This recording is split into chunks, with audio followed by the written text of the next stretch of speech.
que c'est qu'on l'on dit de lui. Il est merveilleux, il est excellent. Nous allons prendre nos Bibles dans Genèse, chapitre 12. Les enfants, suivez les enfants. Genèse, chapitre 12. C'est là où nous avons commencé notre thème, la marche vers la bénédiction. Marche vers ta bénédiction.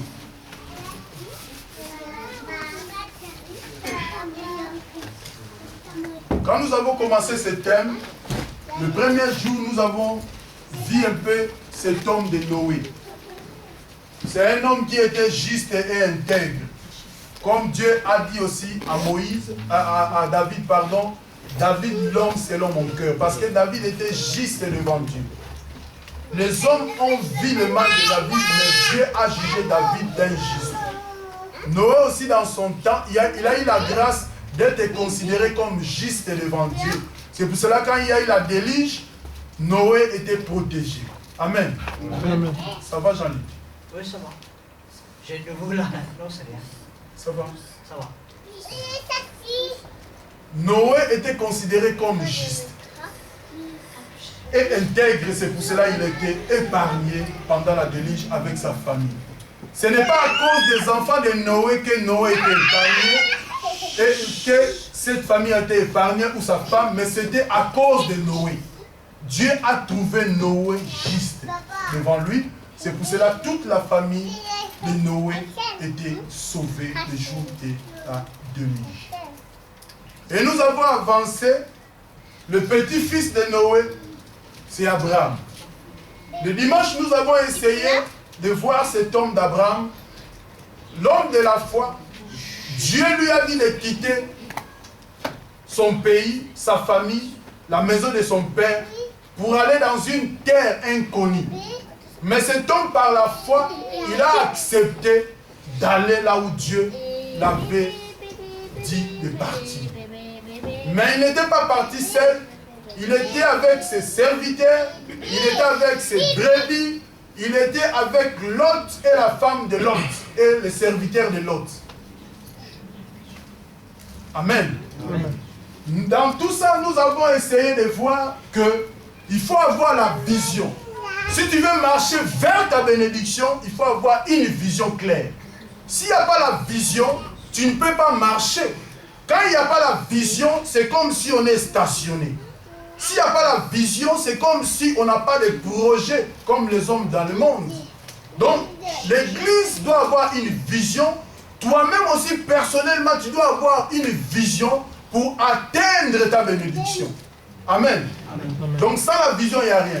J'ai aussi essayé de développer que cet homme avait la foi.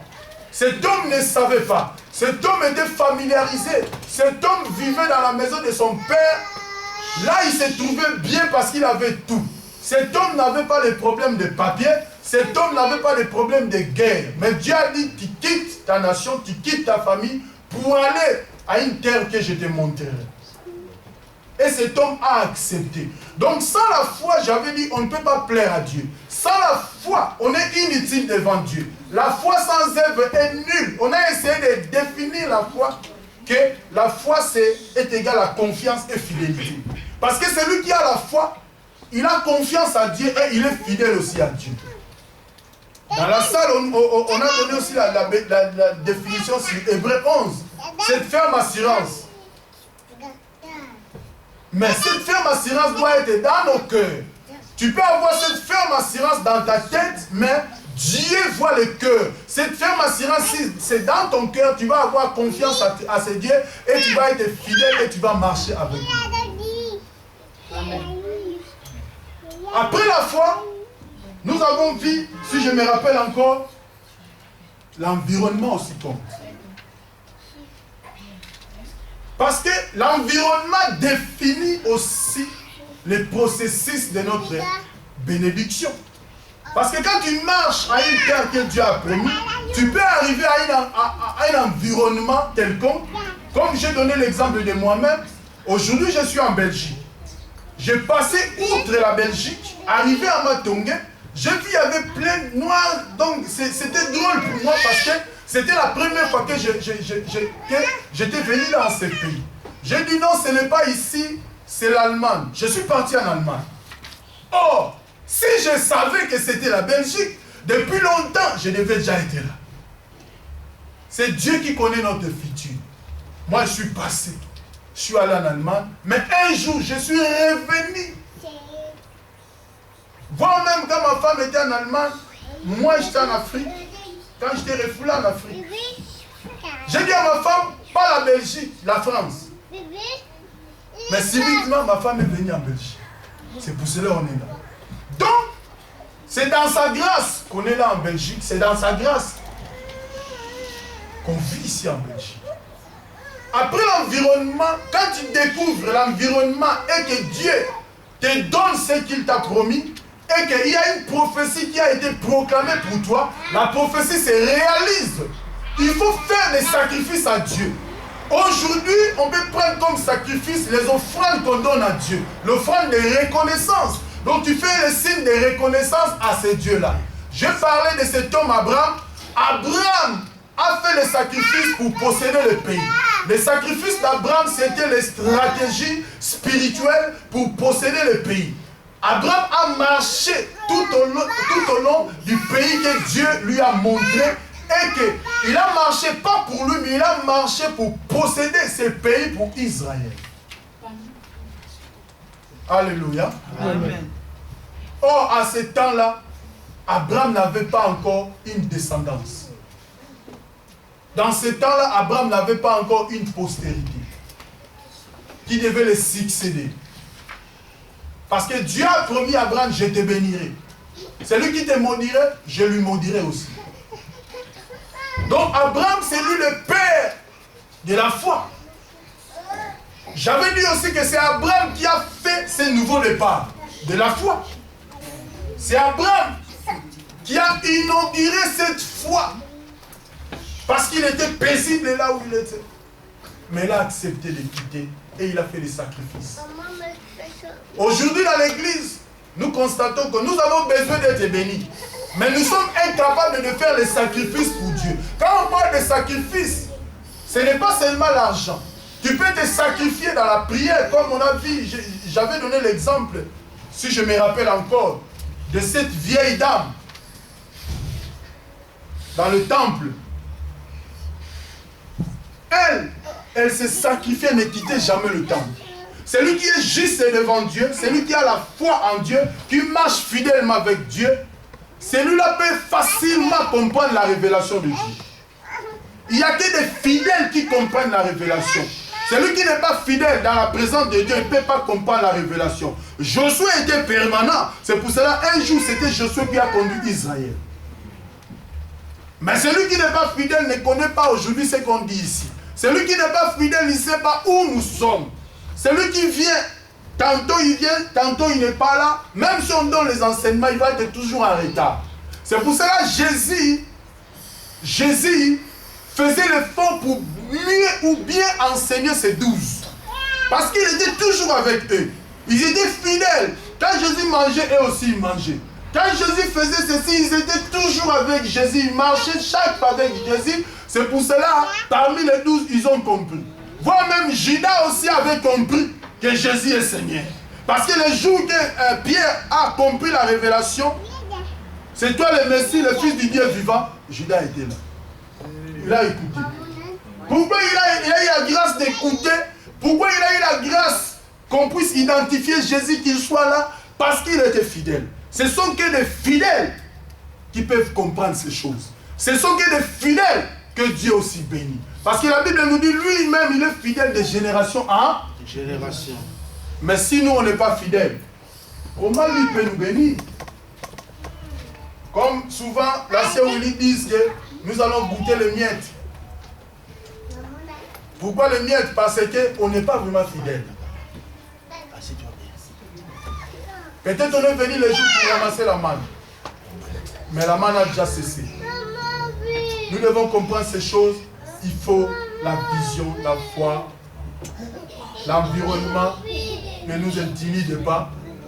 Et puis, savoir comment donner aussi à ces dieux-là. Quand tu donnes, tu ne donnes pas aux hommes, tu donnes à Dieu pour soutenir cette œuvre. Amen. Amen. Nous allons continuer, nous sommes toujours avec cet homme d'Abraham. Le point que nous allons essayer de développer ce soir, c'est les épreuves. Il y a eu aussi des épreuves. Malgré l'apparition de Dieu, il y a eu aussi des épreuves. La Bible nous dit, dans le verset 10, il y a eu une famine dans le pays et Abraham descendit en Égypte pour y séjourner. Car la famine était grande dans le pays. Amen. Je m'arrête là. La famine était grande dans le pays. Abraham a quitté le pays. Abraham a quitté la terre que Dieu lui a montrée. Pourquoi? Parce qu'il était devant l'épreuve. Abraham a failli même abandonner la terre à cause de la famine. Les épreuves. Parce que dans la vie chrétienne, du jour au jour, nous avons les épreuves à surmonter. Dans la vie chrétienne, nous avons des épreuves à passer. Dans une vie chrétienne sans épreuve, ça ce n'est pas une vie chrétienne. Les épreuves, c'est synonyme de difficulté. Alléluia. Abraham a eu des difficultés, c'est pour cela.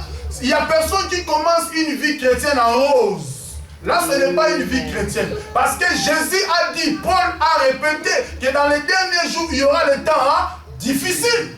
Il n'a pas dit que dans les derniers jours, il y aura le temps de joie ou de paix. Il y a une persécution. C'était des temps difficiles, pénibles, mon frère. Aujourd'hui, il n'y a pas de persécution, mais je te dis, mon frère, ma soeur, aujourd'hui aussi, il y a l'épreuve, il y a la persécution dans les églises. Alléluia. Pourquoi persécution? Parce que les hommes de Dieu, ils sont là, ils vendent Jésus, ils pensent Jésus, ils ne comprennent même rien. C'est pour cela, aujourd'hui, il y a plusieurs chrétiens qui sont dans des maisons. Plusieurs chrétiens sont dans des maisons. Pourquoi? Les hommes de Dieu, aujourd'hui, c'est divorce. Pourquoi? Les épreuves. Les hommes de Dieu aujourd'hui, ils tombent dans l'impureté. Pourquoi? Les épreuves. Les hommes de Dieu oublient ce qui est important. Ils parlent que de dire, donner, tu seras béni. Ce qui est nécessaire dans la parole de Dieu, rien. Pour Abraham, cette épreuve, Abraham a failli perdre. Il est parti en Égypte. Alléluia. Amen. Les épreuves, mon frère. Les épreuves nous donnent encore la force. Alléluia. Les épreuves même dans nos couples. Parce que la vie chrétienne, mon frère, ma soeur, ce n'est pas seulement l'église. Parce que parfois nous considérons notre vie chrétienne seulement à l'église, quand nous venons à l'église. La vie chrétienne, c'est aussi chez toi à la maison. Quand tu es avec tes proches, quand tu es avec tes enfants, quand tu es avec ta famille. La vie chrétienne doit continuer. La vie chrétienne n'a pas de limite. Donc tu dois continuer dans les changements. La parole que nous recevons à l'église, nous ne mettons pas en pratique ici à l'église, mais quand nous sortons, c'est là où nous devons mettre ça en pratique. Les épreuves. Parce qu'à l'église, tout le monde est saint. À l'église, nous sommes tous saints. Mais comment mon frère John vit chez lui?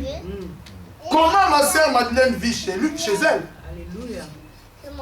Je ne sais pas, papa l'a dit en Italie. À l'église, on est toujours Moussan. Mais en dehors de l'église, comment nous vivons? Comment nous vivons nos épreuves? Comment nous passons nos épreuves? Aujourd'hui, tu verras une famille ou bien un foyer de chrétiens. Comment je peux dire? Quel mot je peux mettre? Une famille qui n'a pas de sens, je peux dire. Une famille qui ne vit jamais en paix, mais des chrétiens. Aujourd'hui, nous les vivons. Pourquoi? Parce que les épreuves, soit il y a une difficulté, surtout nous les Africains, parfois il y a un problème de papier, il fallait changer le territoire. Comme Abraham, il y a eu faillite, il y a eu famine, il fallait changer le territoire. Pourquoi? C'est les épreuves. Comme Dieu lui a montré cette terre-là, Abraham pourrait rester là-bas, il devait vivre. Parce que la Bible dit, le juste vivra par sa foi. Si tu es juste, même s'il y a des difficultés, sache que tu vas vivre ces difficultés par la foi. Il y aura une solution qui doit venir. Abraham, l'homme de foi. Mais il a quitté. Il a dit non, non, non, Nzala. Famine, parti avec sa femme. Or, là où Abraham était parti, le diable aussi l'attendait, main ouverte. Parce que vous savez, le diable peut nous identifier aussi. Parce que Jésus, plusieurs fois, il était identifié par le diable. Les apôtres et le diable les identifiaient. Ils sont vraiment réellement les serviteurs de Dieu. Aujourd'hui, c'est difficile d'identifier un chrétien. Alléluia. Parce que tout le monde se déguise en chrétien, même si on n'est pas chrétien. Tout le monde se déguise en pasteur, même si on n'est pas pasteur, même si on n'est pas appelé. C'est pour cela, même si on n'a pas fait la théologie, nous devons connaître la déontologie pastorale. Sinon, foutit l'église. Plusieurs sont dans les maisons. Pourquoi? Les épreuves. Il y a des serviteurs qui n'ont pas pu supporter l'épreuve. Ils ont abandonné les églises à cause des épreuves. Il y a ceux qui ont abandonné leur mission. Pourquoi? Les épreuves, ils étaient corrompus. Abraham, devant l'épreuve, Abraham est parti en Égypte. Mon frère, ma soeur, sans les épreuves, ce n'est pas une vie chrétienne. La Bible nous dit ici que, comme il était prêt d'entrer en Égypte, il dit à Sarai, sa femme, voici, je sais que tu es une femme belle. Sarai, sa femme était belle de figure. Abraham a dit à sa femme de dire qu'elle n'est pas sa femme. C'est vrai aussi. C'était sa demi-sœur. Mais Abraham a menti. Parce qu'elle était déjà sa femme. Quand les Égyptiens te verront, ça c'est Abraham. Ils diront, c'est sa femme et ils me tueront et laisseront la vie. Vous savez, celui qui a la vision ne meurt pas. Amen. Celui qui a la vision ne meurt pas. S'il meurt, celui qui a la vision, Dieu qui a voulu que tu t'arrêtes là. C'est pour cela, comme l'autre jour passé, on s'est dit, Moïse n'était pas mort. Sur cette montagne, Moïse était monté là où il y avait la vie. Parce qu'il n'y a personne qui a enterré Moïse. C'est pour cela, le jour de la transfiguration, on a revu encore Moïse. Il n'était pas mort. Il était là où il y a la vie. Dans la présence de Dieu, il y a la vie. Dans la présence de Dieu, jamais tu peux mourir. Parce que là où nous allons partir un jour, il n'y a que la vie. C'est l'éternité. Moïse, il était parti devant Dieu. Moïse n'était pas mort. Ça, c'est une révélation. Un jour, Moïse va nous le dire. Si on passe l'examen. Amen. Parce qu'il y a l'examen avant de passer les épreuves. Les épreuves, pour nous les chrétiens, c'est très important. Abraham ne pouvait jamais mourir aux mains des Égyptiens, mais lui, il pensait à la mort. Mais c'est Abraham qui avait la vision. Abraham, Dieu a promis à cet même Abraham qu'il y aura une postérité qui sortira de tes entrailles. Et je les bénirai. Je les multiplierai. Dieu a promis et que Dieu a parlé lui-même avec Abraham. Ce n'était pas un prophète qui est sorti de quelque part qui a dit à Abraham. Mais c'est Dieu lui-même. Abraham devait être branché. Comme aujourd'hui, même ceux qui se déguisent sont branchés. Si vraiment tu croises Dieu dans le couloir, il te dit, Pasteur Hans, tu ne sortiras pas de ce pays. Jamais tu vas voir encore Pasteur Hans aller chez l'avocat. Parce que Dieu a dit, tu ne sortiras plus ou pas. Dieu me dit ça, mais jamais je vais partir encore chez l'avocat. Pourquoi aller chez l'avocat? Parce que Dieu a dit. Parce que quand Dieu a dit qu'il saisit la pensée de Dieu, je vais donner un exemple. Mon grand frère, de la Louvière. Moi, quand j'étais en Allemagne, parfois je passais ici en Belgique pour aller soit en France. Un jour, je suis venu ici, mon frère me dit que non, Dieu m'a dit que là, il n'avait pas encore reçu le papier définitif pour rester ici. C'est un prédicateur aussi. Un jour, il va venir prêcher ici. Si Dieu le permet. Il m'a dit que Dieu m'a dit que je vais rester dans ce pays. Je ne sortirai pas de ce pays. Avec son papier là, carte orange, que Jean-Luc ne connaît pas. Parce que Jean-Luc, c'est lui, c'est l'original. Amen. Vous savez, quand il me disait cela, bon, là, moi je n'étais pas encore converti. Lui, il priait déjà. J'ai regardé seulement dans ce giga. J'ai rié seulement. J'ai dit, ah, ça va, pas de problème. Bon, moi je pars en France. Je suis parti en France. Le jour-là, j'étais parti avec un type qu'on a refoulé en Afrique, Ngali. En revenant, on nous avait brutalisé dans les frontières par le policier. En cette époque-là, il y avait des bombes en France.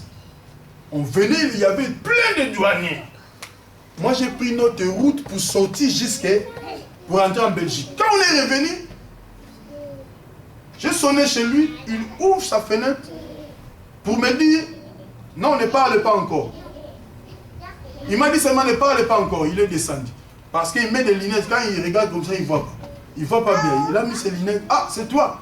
Il est descendu. Qu'est-ce qu'il m'a dit encore? Il m'a dit, attends, ne parle pas. Dieu m'a montré, quand vous venez de la France, il y avait des policiers. Je ne sais pas ce que ça signifie. Moi, j'ai dit, oh, exactement, il y avait des policiers. Donc, en passant, il m'a dit, Dieu m'avait dit, je vais rester dans ce pays. En revenant, il m'a dit, maintenant, c'est que moi j'ai vu. Vous comprenez ces choses? Directement, j'ai compris que non, lui, il va rester dans ce pays. Amen. Quand moi je suis revenu, on est revenu ici en Belgique. Il m'a raconté comment il avait pris ses papiers. Il fallait, comme il priait déjà, il fallait aller à l'office pour aller dire ce qu'on dit d'habitude. Alléluia. Amen. Il était convaincu qu'il ne peut pas le faire. Amen. Amen. Et il a dit, il est parti pas chez l'avocat, mais il est parti directement à la commune. Il a dit que non, je retire ma demande. On a dit, si tu retires ta demande, il faut remettre la carte là orange. C'est comme ça qu'il a fait ses procédures. Et puis l'avocat téléphone pour lui dire que tu es fou. Ce que tu fais, je n'ai jamais vu ça, il ne faut pas le faire. Sinon, on va te faire sortir de ce pays. Lui, il a fait des formulaires pour faire une demande des cartes là d'une année lui-même, et puis il a remis la carte. Et puis, la commune a dit, on te donne 2 mois. Si tu trouves un travail, amen, on va te donner le papier. On a dit conditions, si tu trouves le travail, on va te donner. Et il venait à Bruxelles pour chercher le travail. Un jour, il m'a dit qu'il pleuvait. Il pleuvait, il partait il entre ici pour chercher le travail, même s'inscrire aux intérims, tout ça. La commune a donné le papier là, il peut trouver le travail. S'il trouve seulement le travail, on va donner le papier.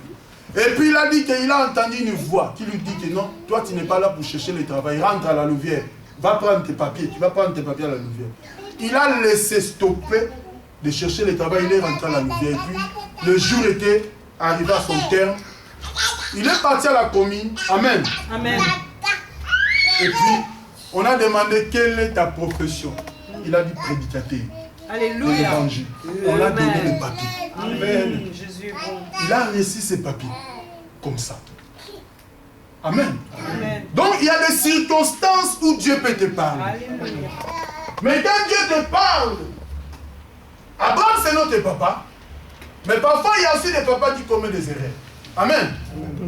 Quand Dieu te parle aujourd'hui, nous avons soif que Dieu nous parle. Aujourd'hui, nous avons besoin d'écouter la voix de Dieu. Amen. Mais souvent, nous, en tant que chrétiens, nous cherchons à écouter les hommes, mais pas Dieu. Si nous écoutons qu'il y a un prophète qui est venu de quelque part, il y a des chrétiens qui ne sont pas à l'église, pour aller écouter, peut-être Dieu va me parler au travers de cet homme. Or, aujourd'hui, je vous dis, il y a des tombis, il y a des hommes qui ne sont même pas des prophètes, qui se déguisent en prophète pour dire n'importe quoi. Le Saint-Esprit ne peut jamais se déranger pour te dire que tu vas acheter une voiture dans 6 mois. Parce que le Saint-Esprit a une dimension tellement de Dieu, parce que le Saint-Esprit c'est Dieu lui-même. Le Saint-Esprit ne peut pas venir ici pour dire, Pasteur Hans, tu vas changer la voiture dans quelques jours. Non, il n'a pas besoin. Le Saint-Esprit va nous donner la direction à suivre pour l'église de Dieu. Et en suivant cette direction, nous sommes comme Israël. Israël, quand il a suivi la direction que Dieu a donnée, c'est là où Israël était béni. Dieu a promis sur Abraham. Abraham a vu la terre. Abraham a fait des sacrifices. Devant les épreuves, Abraham a abandonné. Je ne sais pas toi si tu peux aussi abandonner devant les épreuves. Parce qu'il y a des chrétiens qui abandonnent devant les épreuves. Il y a des circonstances qui arrivent qu'un chrétien abandonne totalement. Il ne veut même plus parler de Dieu. Il est blessé. Il ne veut même plus. Pourquoi? Peut-être c'est l'épreuve